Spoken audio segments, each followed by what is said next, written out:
We're going to get started. I've got a couple of people here in person at the CTE. If you guys want to just introduce yourselves and what department you're from. I'll go first. Sure. I'm Tina Modes. I'm in the math department. Hi, Beth Dunn in the math department. Shelly Duvari, CTE. Yep. Oh, I guess I'm not. Mel Knox, I'm in arts and sciences. Jeanette Bartley, Arts and Sciences. Yep. And I'm Angela Staunton, education faculty. And for those online, if you want to just quickly say hi, introduce yourself, tell us what department you're from. You might have to call out who you want to go first. Yeah, Jean. Oh, Sylvia's Hi. first. Sylvia. Hi, I'm Jean Dugo, Decision Support Specialist, and on the PDC committee. Hi, everybody. Hello. Hi.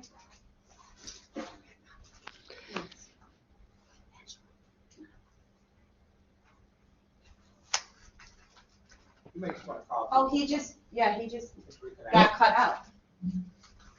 All right, this is Joe Michael. Sorry, just my connection looks like it dropped briefly, but I'm in the biology department. Hi, Joe. Okay, Rich. Hey everybody, this is Rich. I'm in the science department. How are you doing? Good seeing you. Susan.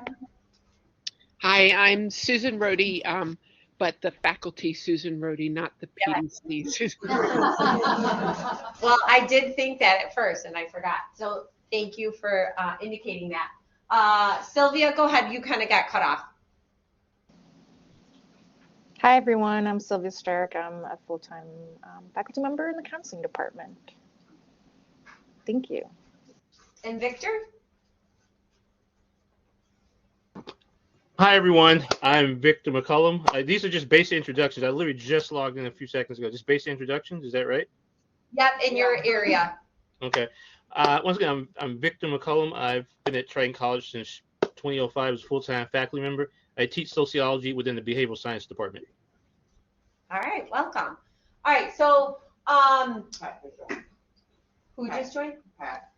Thank you. Oh, Pat. Is that Patricia Knoll? Yes, that's me. Okay. Go ahead. I don't think she knows. Right. Oh, just say your name and then what department you're from. Oh, yeah. Hi, I'm Patricia Knoll, and I teach in social science. All right, nice to see everybody online. And just for those that just walked in real quick, we have Tina Moat, we have Beth Dunn, Shelly Tuari, Mel Locks, and Jeanette Bartley here in person here in the CTE. So I'm Angela Staunton.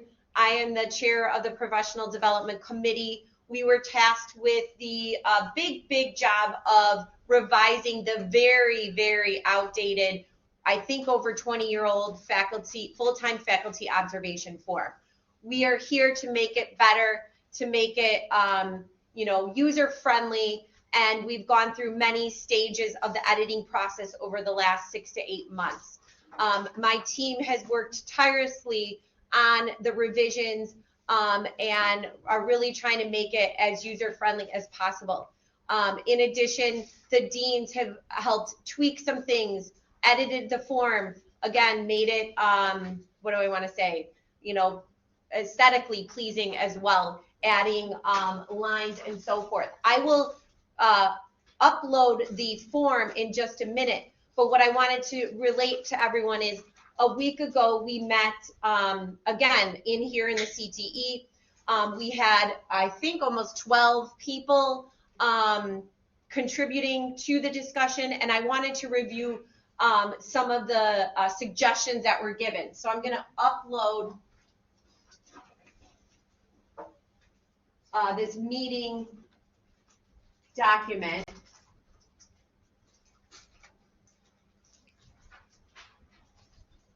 And I don't have all of the attendees' names from last week. We're still working on that, but this is who I remember. Just as a reminder, before we go in and ask everyone here for any input or suggestions, here are a couple reminders. Number one, we will be adding a glossary of terms to identify any terms that are new for people. An example is multimodal instruction or synchronous versus asynchronous. So that will be added no matter what. Number 2, we will be offering training for all staff, faculty, deans, chairs who will be using the form. They will practice using it, and they will kind of be given, instructions on how to use it. This is where I need help from my deans as well, but we want to look at each category very holistically. I want to make sure I'm kind of conveying this thought that they're not necessarily independent from one another, and that you can pick statements from any of these categories of exemplary, proficient, or emerging, but ultimately, like, you'll circle them, and then you'll sit down with that faculty member and say, hey, tell me about this. I see that, I don't know, this happened, XYZ. What do you do with your online students to support them in this area? And having that discussion, I think it's just a collaborative effort, will happen at the end of, sometime after the observation has been conducted. And the post-observation is a part of the faculty handbook. This is not something new. It is a part of it for both tenured and non-tenured track or tenure track employees. And then after today's meeting, we will take all of the suggestions and go back to the professional development committee and come up with kind of a plan. Okay, so those are some reminders. Here were some more detailed things that was brought up at last meeting. Again, if I forgot something, chime in. And these were just like some ideas, possibly. Some people thought maybe we should add more categories to the document. So instead of just these 3, exemplary, proficient, and emerging, possibly add more. Again, we'll talk about that. Now I kind of got into the nitty gritty about a couple of things, but I think it's worth mentioning. Again, I know you don't have access to it in front of you, but I will pull this up. You know what I'll do is I'll pull it up now so you can view it. Hold on. I sent you the one that you were asking for, so that one's in the email with you. I do have, okay. Yeah, that's the right one. Yeah. I just didn't have an editable form. It was a PDF version. Oh, gotcha. Okay. I have one. Okay, so I think with Daniele that we talked a lot about this amongst the whole group. And under this first category here, it says class begins and ends on time. It's also the same here under proficient. Class begins and ends on time. What the suggestion was after kind of talking about it, we said, let's take this out under proficient, put it under the syllabus category, right?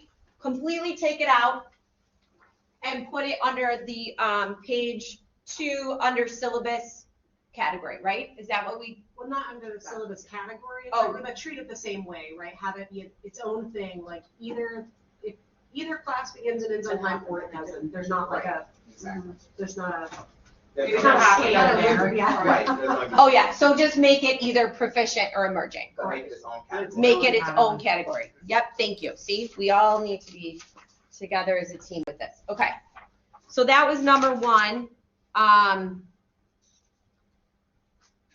Then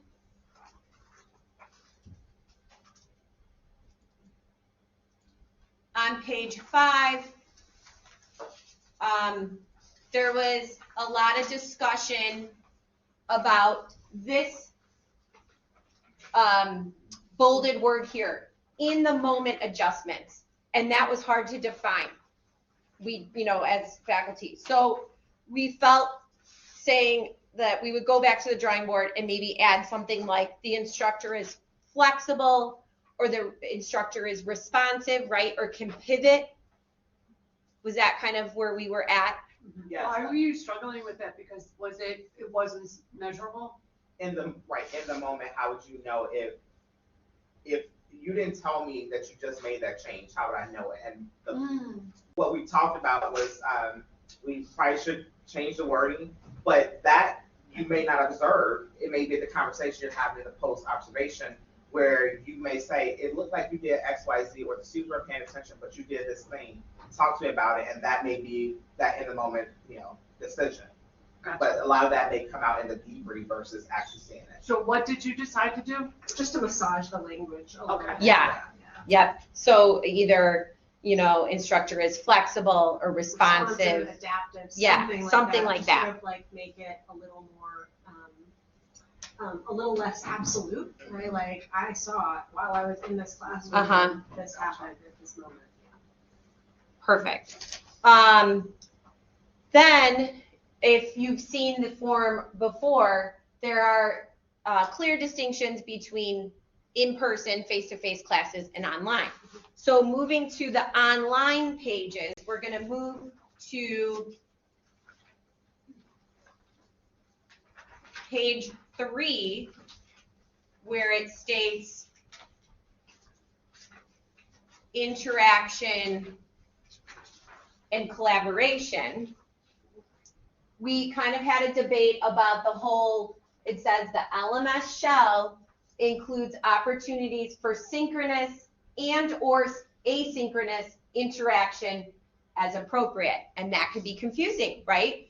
And again, I think we can define that. The online course pages could have its own glossary, and we can explain, well, there are some synchronous opportunities in an asynchronous class, right? Whether it's a collaborative group project, maybe, do we say blogs? Or even synchronous office hours. Again, we would define that in this glossary of terms, so there's no, because we all kind of thought like, well, we don't do, it's an asynchronous class. Most, online is asynchronous. So that was the second to last suggestion. And then the last suggestion was on the online course, page 4. Let me see, is this right? How do we define modification? Where's that? Maybe it's one more page. Huh. It was the online? Is it it's page 4 on the wrong document, that's why. It's assessment activity, so this is under criterion assessment. Yeah, I'm here. It's the second bullet point under exemplary. It's page 4. Oh, God. It's page 4. Yeah, The second bullet, the second one. assessment activities occur frequently. Okay. Yeah. So here, assessment activities occur frequently throughout the duration of the course, and instruction is modified based on the results of the assessment activities. And so we said as a group, again, how do we define modification? We will kind of make that more explicit. What were some suggestions? Because now my brain is dead. I'm not sure we had conclusive suggestions. Okay. We just said we need to clarify how that's evidenced, basically. What evidence are we using to determine that that is in fact the case? Yes. Because the push was that if I'm looking at a course, an online course, I'm in the course shell, and I'm just looking through it, what evidence would I be looking for to say that the course has been modified? If you made modifications, you're not going to point out this has been modified, right? But it could be that in one of the messages you sent to students in the Blackboard shell, it says, based on the results of the last assessment, I made these changes to the course shell. But are we going to see that for everything? No. So how do we figure that out? Okay. So that may be a question that goes back to the committee, that you guys figure out what does that evidence look like. Sure. Okay. Thank you. All right. So I kind of gave you an overview of what took place last week. Now I'd like to, we'll first open the floor. Are there any clarifying questions on anything I just mentioned from last week. Mel. Sorry, not a question. Can I just add one more thing? Sure. That we also addressed last week. That was on the very first page of the document. There is that rating, like a little past the middle of the page. Oh, there we go. Rating note for observers. We're gonna adjust that a little bit because it's very clear that we need to indicate that this is meant to be holistic.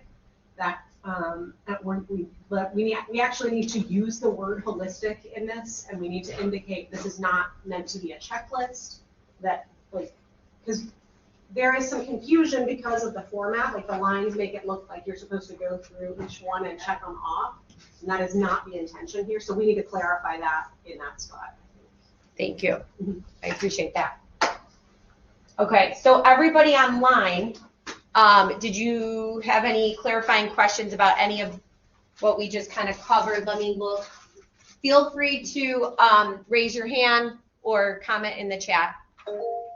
Pat. Yeah, I'm kind of confused about this holistic thing.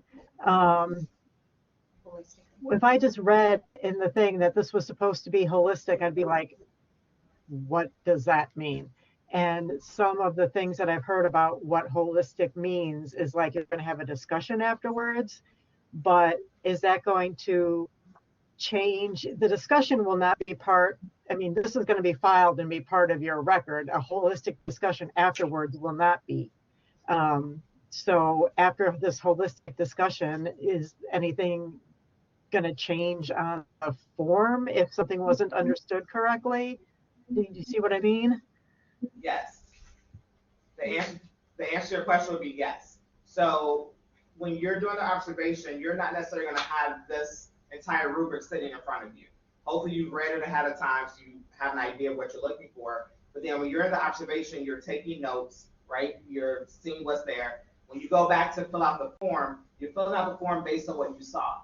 The way I do it is I don't make the final decision about exemplary, proficient, or whatever until after I have my debrief conversation. Because there are times that when we're talking, things come up that I was not able to see, but you were able to explain to me. I may have had questions about something that you did or didn't do, and you were able to explain. It's like, oh, maybe I was thinking you were emerging, but based on that conversation, it moves you to proficient. So yes, the form where you rate them could change based on the conversation. Is that Jeanette? Yes. Sorry, okay. Pat. Okay, thanks. Does that help? Yes. Okay. That was a good question. Was there something in the chat? No. So I'm a little bit, this is back from math. Yep. I'm a little bit confused. I heard Mel say this is not a checklist.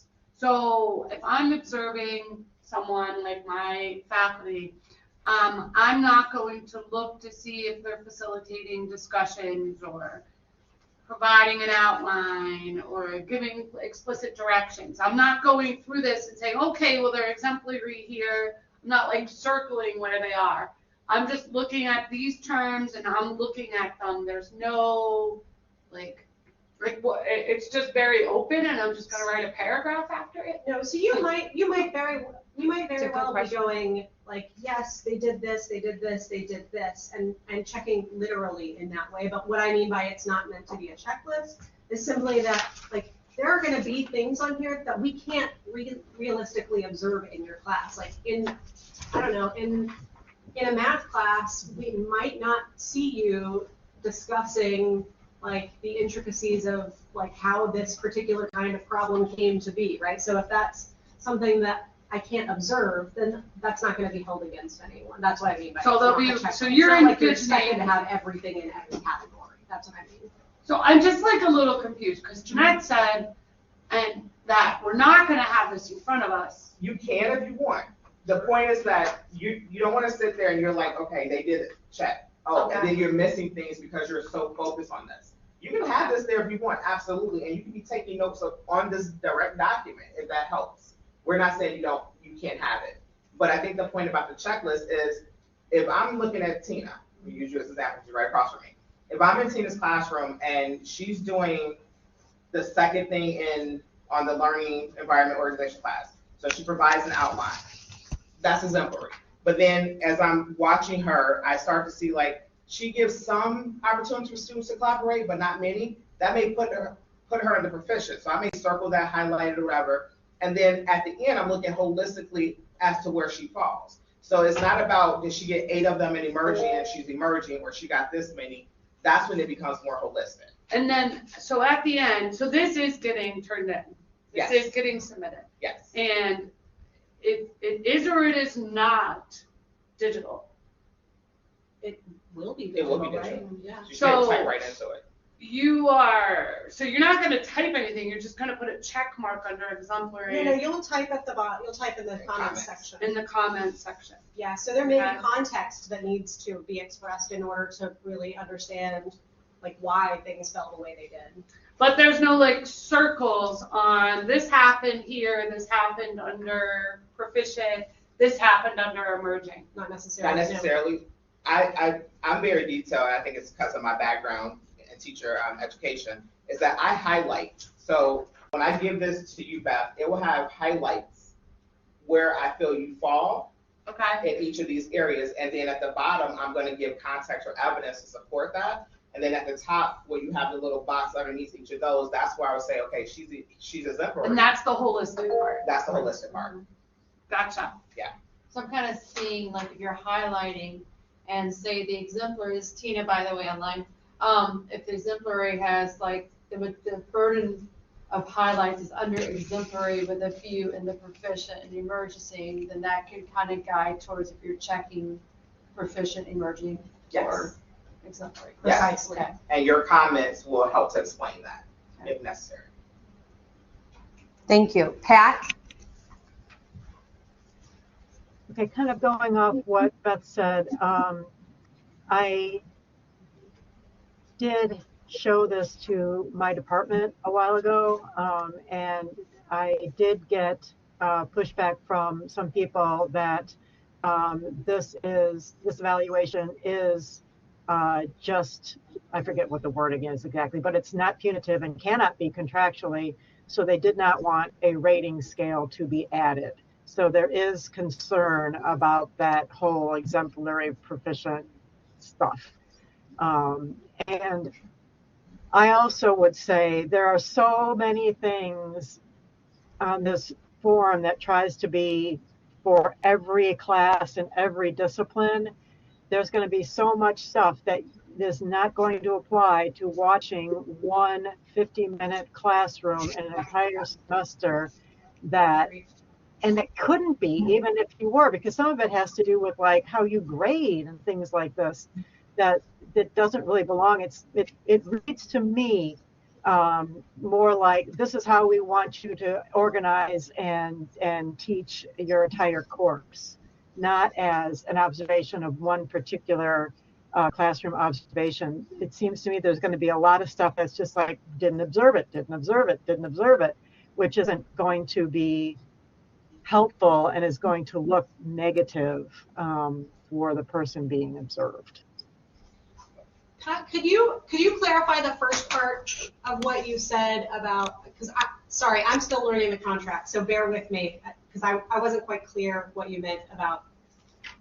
You said something about contractual.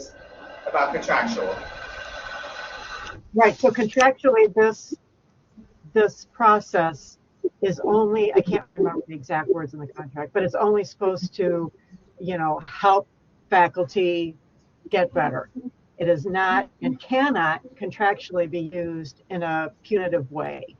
And the concern was that when you do things like add rating scales, that starts to inch towards that. Because now you're saying you were good, you were bad. And not just, I observed this or I observed that, I think is my interpretation of what my colleague said.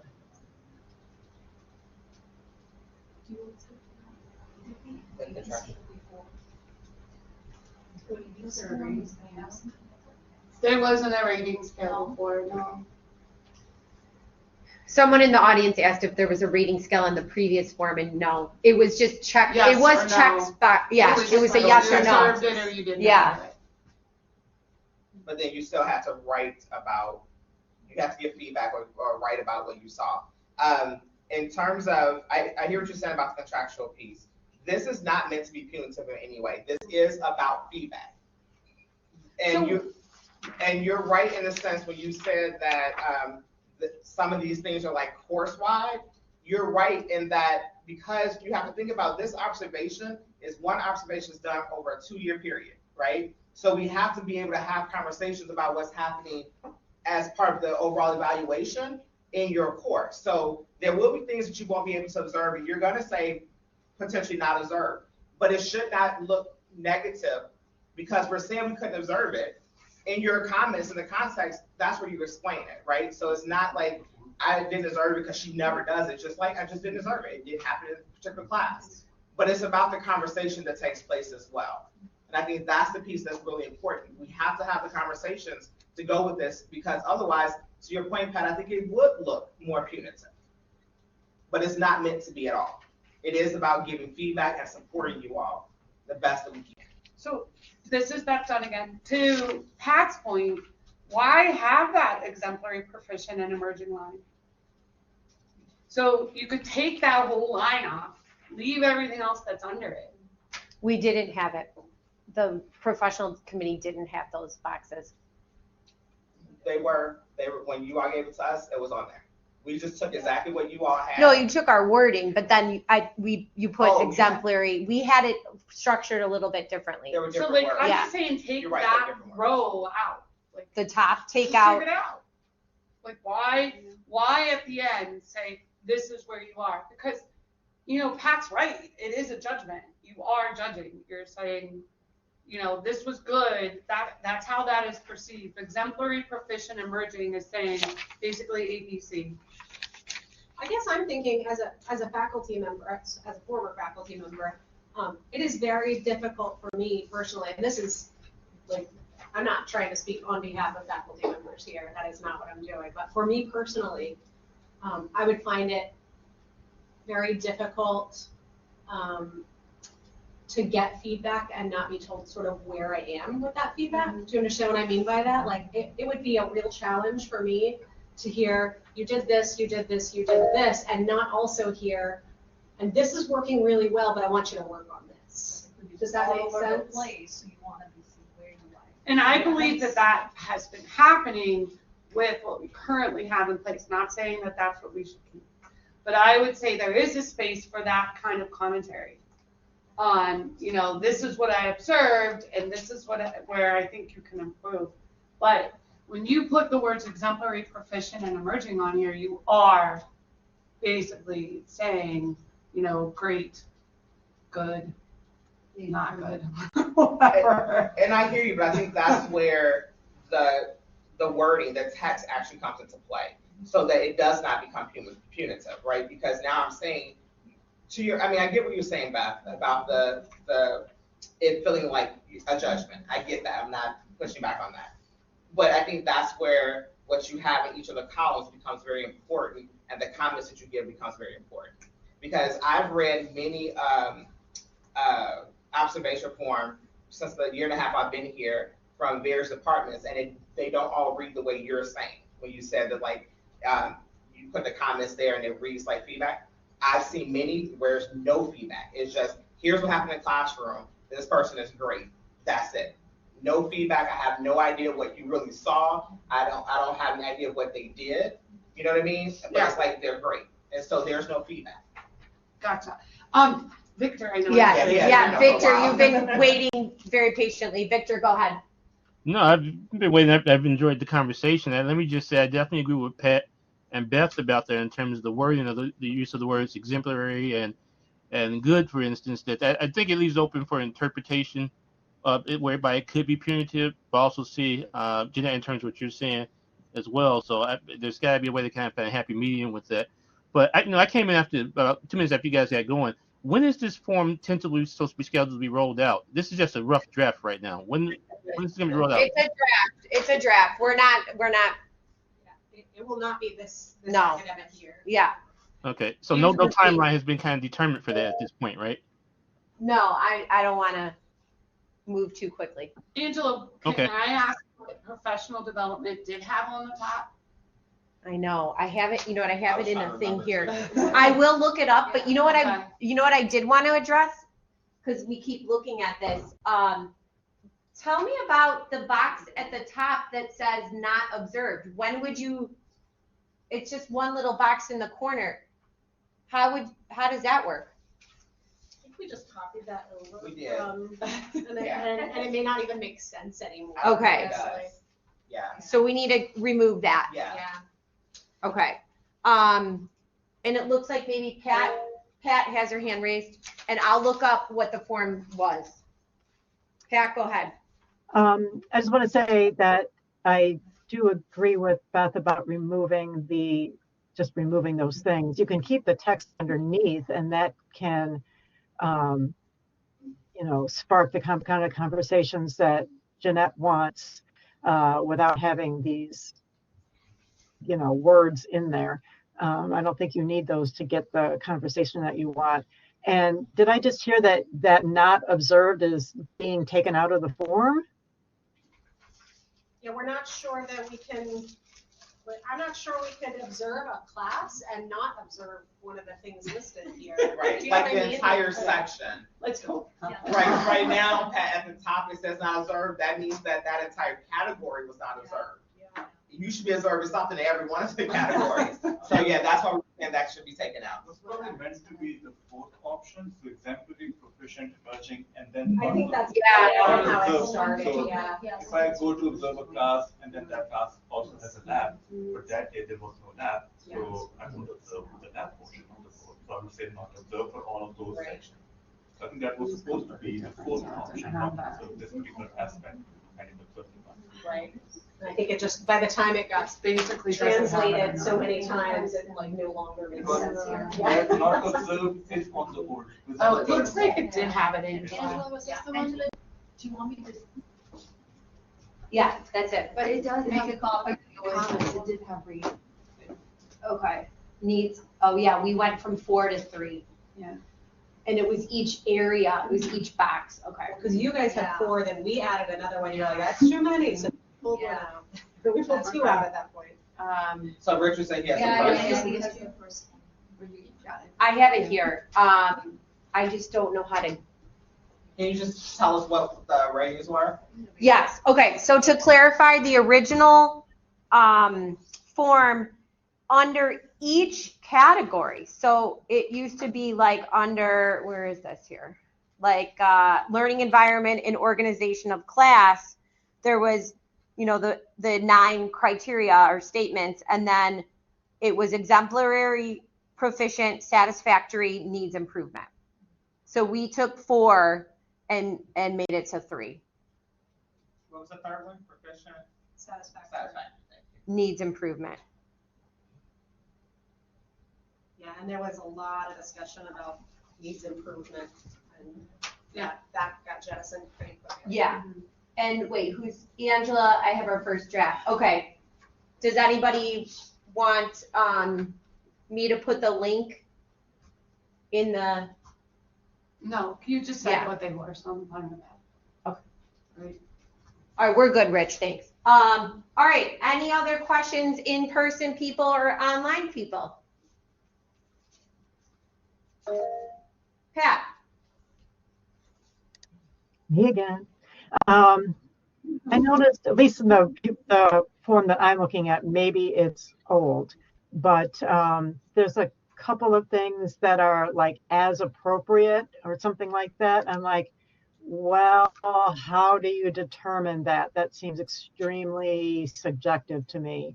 Can you read it out? Yeah, could you tell us the criterion? Let me look here. And then,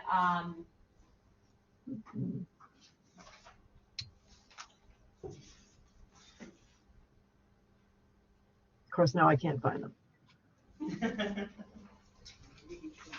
Oh yeah, the LMS shell includes opportunities for synchronous and asynchronous interaction as appropriate. That was one of them.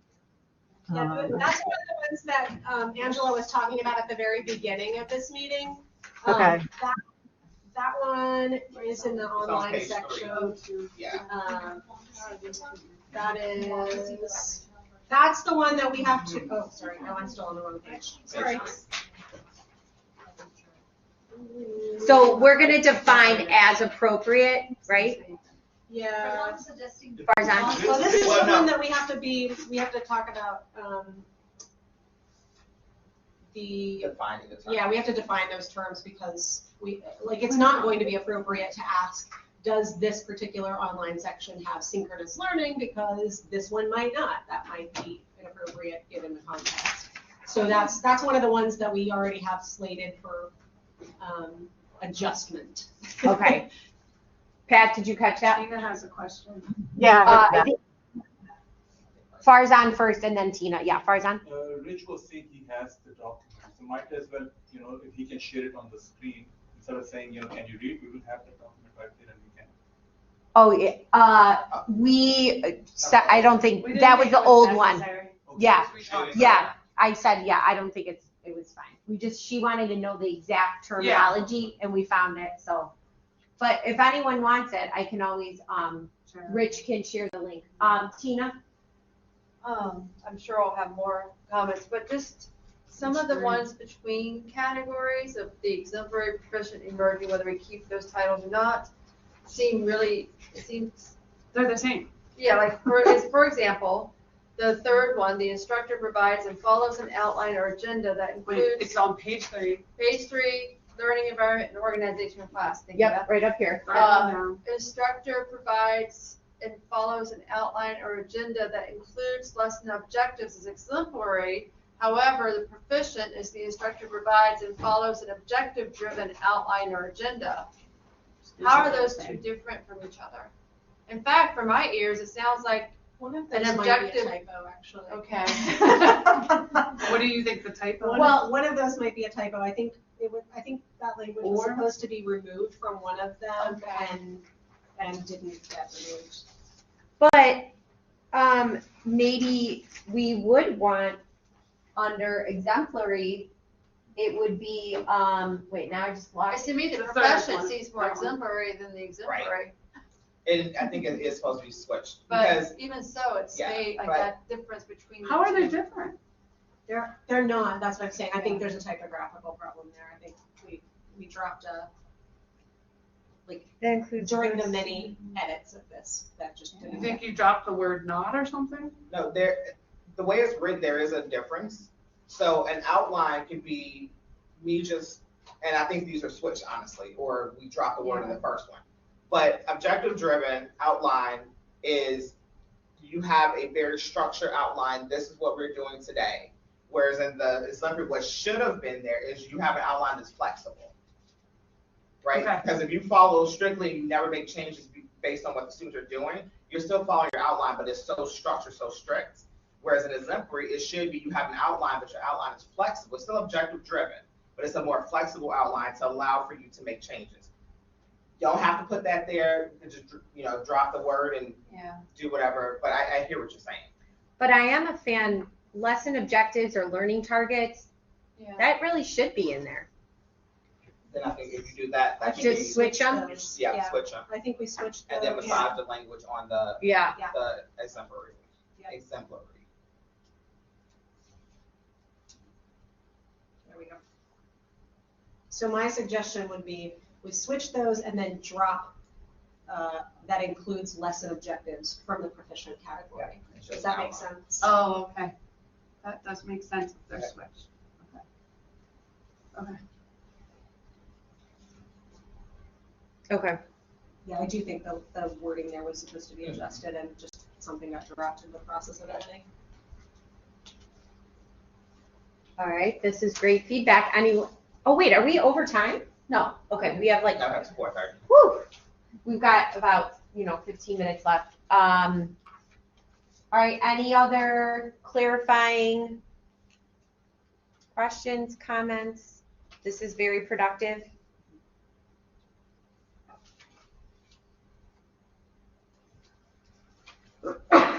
God bless.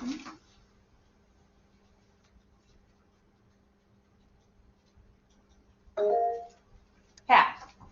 So this page we're looking at right now, that's all there is now. The original one that I was looking at was 2 pages of whatever these things are. I don't know what to call them, text. No, there's 13 pages in total. 13 pages? Okay. Yeah. So what is the rest of it that we're looking at for the observation of face-to-face class? Oh, I mean, I see what you're saying. yeah. Like, We've only been focused on this one. But oh, there are others. okay. Yeah. So, there are, look at, Rich put it in the chat. Thank you. Go to the chat. Thank you. Yeah, there are 4 table charts, whatever, for face-to-face. And then there's a 5th sheet where you talk about overall areas of strengths and recommendations for the face-to-face. And then when you get to the online, there are 4 charts as well, and then a final 4 or 5. And then a final sheet of overall strengths and areas of improvement or recommendations. Yep. Thank you, Rich. So I believe it's about the same number of pages that the original document was in. It's just reformatted.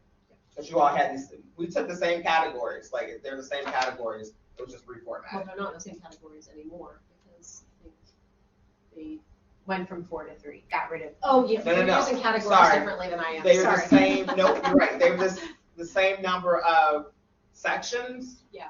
Criterion. There you go. And they're still labeled the same. It's just reformatted.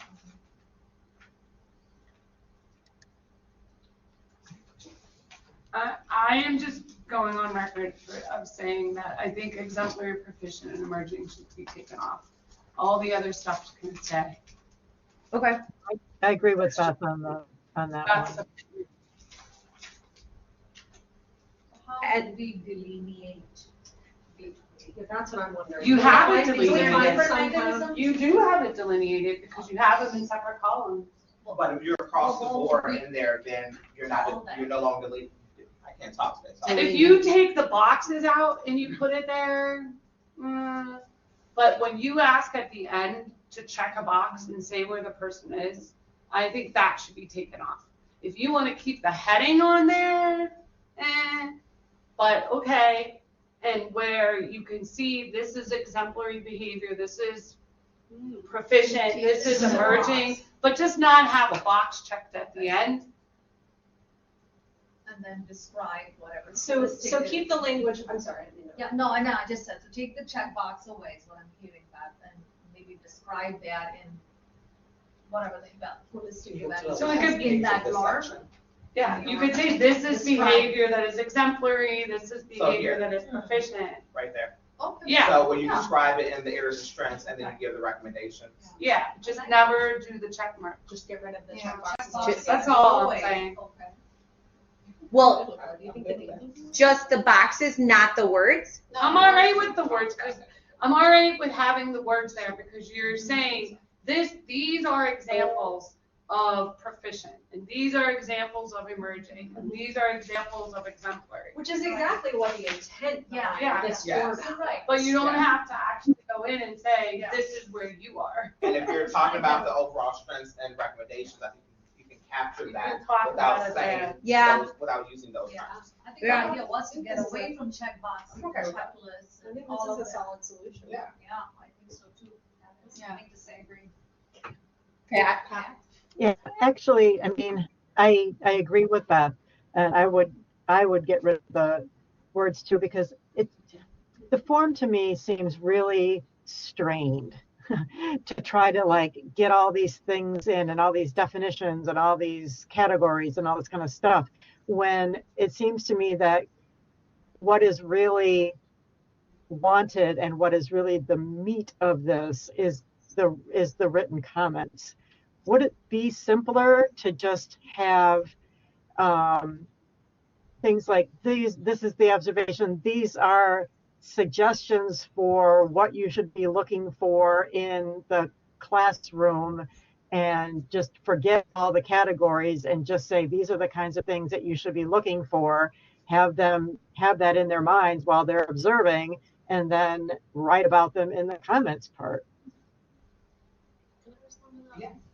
Yeah, oh yeah. Pat, I just wanted to respond to that a little bit, if that's okay. I think an issue that we bump up against if we get rid of the language that you're talking about is that what we're really looking for is not just the commentary, but also evidence to support that commentary. And I think that's what the, That at least would be in the comments. I'm sorry? That would be in the comments. Well, but no, I'm saying like evidence to support the comments that we've made. That's what I'm saying. Like, be able to draft the same kinds of narratives that we're already accustomed to drafting, but then also be able to point to very specific items and say here and here and here. Well, right. I say that kind of evidence. I'm sorry. I think I interrupted somebody about to speak. No, you're good. Keep going. Go ahead. Okay. Well, that to my mind isn't evidence. Those things that you want in terms of those columns of exemplary and whatever, that's not evidence. The evidence is what the person sees and writes about in the classroom. I saw instructor X do this. I mean, that's the evidence. If you want to guide what the comments are, what the kind of comments are that you want to have be written about, it seems to me you can do that in a much simpler way by not having all these categories that are problematic, but just say, we would like you to observe whether or not this happens, this happens, this happens, without being like, this is exemplary, this is proficient, and this is emerging. That can all be in the comments without having to make this very stiff and contentious sounding, it sounds to me like, set of categories. Does that make sense? It does. This is Jeanette. It does. And I agree with you to an extent. When I look at the current observation form, where it does kind of do what you're saying, where there are statements that you're responding to, right? So it's kind of give you a guide as to what you're looking for, and then you're writing about it. What I'm seeing, and I don't know what happened before I got here, but in the last year and a half, what I've been seeing a lot of is when I'm getting these observations back from chairs and from faculty that are completing them, is that I may get a very 2-3 line summary of, this is what I saw in the classroom. The teacher is great. That's it. There's nothing about evidence. There's nothing about this person did this really well. Here's the evidence to support it. And this is why I'm saying this. It's none of that. It's literally like 2 or 3 sentences. This instructor is great. This instructor is good. That's it. And that's the majority of what I'm getting. Okay, I can see that being a problem from your end because you'd like to have more information than that. Well, I'm sorry, I didn't mean to cut you off. If this is an evaluation, so one-time evaluation over a 2-year period, I absolutely need more evidence. Not to say that, we're looking to fire anybody, anything like that, but if this is about feedback and supporting instructors to make them better or to help you get better or help you in areas where you feel you need to be better, then you have to have something that's a little bit, to your point, a little bit more structure that has a little bit more tooth to it so that you can give the feedback that instructors could use. Without that, then it defeats the purpose of even having a feedback-driven evaluation. Right, and I understand, I do understand that. I just think that you're going to have, if you're going to have training on this form anyway, you can train people to say, we don't want that. What we want is this. Again, without necessarily having these categories of proficient, emerging, blah, blah, blah. You can just say what we want to see on these things is what you're saying, okay? And you can, I think you could do that and have the kind of form that I'm talking about. Since you're going to have training on this thing anyway, because you could have this and still get what you're talking about.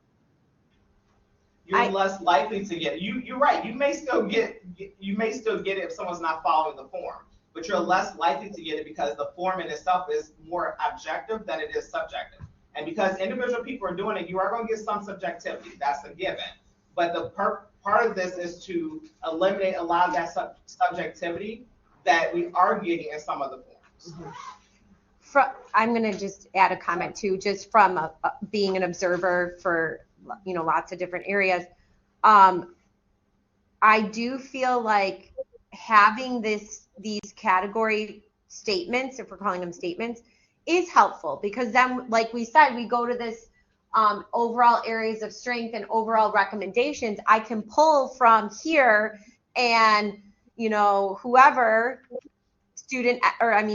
teacher X occasionally had discussions, but the directions was unclear. Like, I can take these words and then put them in there and say, teacher X, I'd love to see more facilitation of discussions. I, again, can pull from the exemplary, words or column. Am I making sense? I actually don't mind the columns. Yeah. I think that it can inform that argument right there, areas of strength and the areas of recommendations. Because then we can be more descriptive in our write-up, and then the deans can understand what they're seeing from the chair's perspective. Not just us, right? Like, as a faculty member, yes, I'm telling correct. you right now, if you had given me, as a faculty member, the kind of feedback that was like, I observed this class, here's what I saw, she's a great teacher, I would have been livid, because what am I supposed to do with that? Like, yeah. How is that? We all want to get better. My pedagogy, right? Mm-hmm. So I think part of what we're trying to do is avoid that, like, I've checked the box, I've done the observation, now you're good to go for the next 2 years, but I haven't actually done anything for you, I haven't provided any real support. Mm-hmm. What if there is something that is observed that is not part of the categories that's either particularly good or particularly bad? It can be commented on, discussed. I think you've got plenty of space to write comments that you would address something like that. Like, I'm sure there are going to be things that I'm sure of it. Yeah. Could that be okay? That's fine. Sometimes people just get very form bound. So we could actually include that on page 1 too, right? Pat, I think that's a very good point, and I think we have to capture that somewhere to say, like, this is not all inclusive. Like, these are the key things, right, that we all agree, I hope, makes a great teacher, right? And these are the things we're looking for. But you may see something in class, like Farzan just did something out of the box that we never saw before. Absolutely, you should be capturing that, right? Because number one, you want to celebrate him, but number two, you want to be able to share that with other people. Say, go see Farzan's class because he just did X, Y, Z. Right? So yeah, we absolutely have to capture those, the good and the bad. The post-observation meeting, like, we can, instead of doing, everything is very discrete in these columns, you're having a post-observation meeting and you're having a holistic discussion about, so I'm observing an adjunct, and actually it's interesting that the adjunct form has certain, parts to it that were lacking in the full-time. Right? So I think this is where this one is headed, so that's good. But I think the best part was that holistic discussion. So some of the things that you are doing are awesome. In fact, I'm going to use them in my right. And then a few things, like a few suggestions. I use technology on this side, and I can do that a lot more obviously when I'm in the same department with more overlap. When it's outside the department, then I think it's even more important to have that holistic discussion, because then the other instructor can tell me, okay, this is how I was trying to, how I designed the whole delivery and what aspects I was trying to implement, but could not implement. I mean, sometimes resources can be an issue too, which the form will not capture. So if that holistic discussion, there are certain parts, if you really want this to be helpful, right, then you got to have that discussion. What would be more helpful for you? Absolutely. Right. So it should be instructor focused rather than form focused. Yes. What was that last part? So we just focus on the form instead of like saying, we are here for you.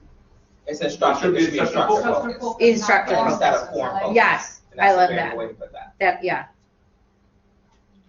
Which I feel like is also what Pat, and I'm putting words in your mouth, Pat, so correct me if I'm wrong, but I feel like that's kind of where you were going, is about being more instructor focused and not so heavy on the form. Yeah. I don't know if she's still there. This was so productive. I'm really happy, this conversation that we all had. I think we've made more progress in the past 7 days. Than We have. in We have. 6 months. So we've got just a couple of more minutes left. Any last closing comments, questions? Anyone online? I really appreciate you all being here. I think I'm going to bring all of this feedback back to the committee. We will work on it, and hopefully, sometime soon, we'll be sharing it with Academic Senate and going to a vote again with the new and improved. Definitely faculty voice is now, included in this. So I'm really happy. So I appreciate everybody who came this week, last week. I needed that from all of you. So thank you. All right. Yeah, thank you. Thank you. Bye, everybody online. And thanks for all my team members that are here, my professional development team. Thank you. Oh, you're on professional. I just did an observation.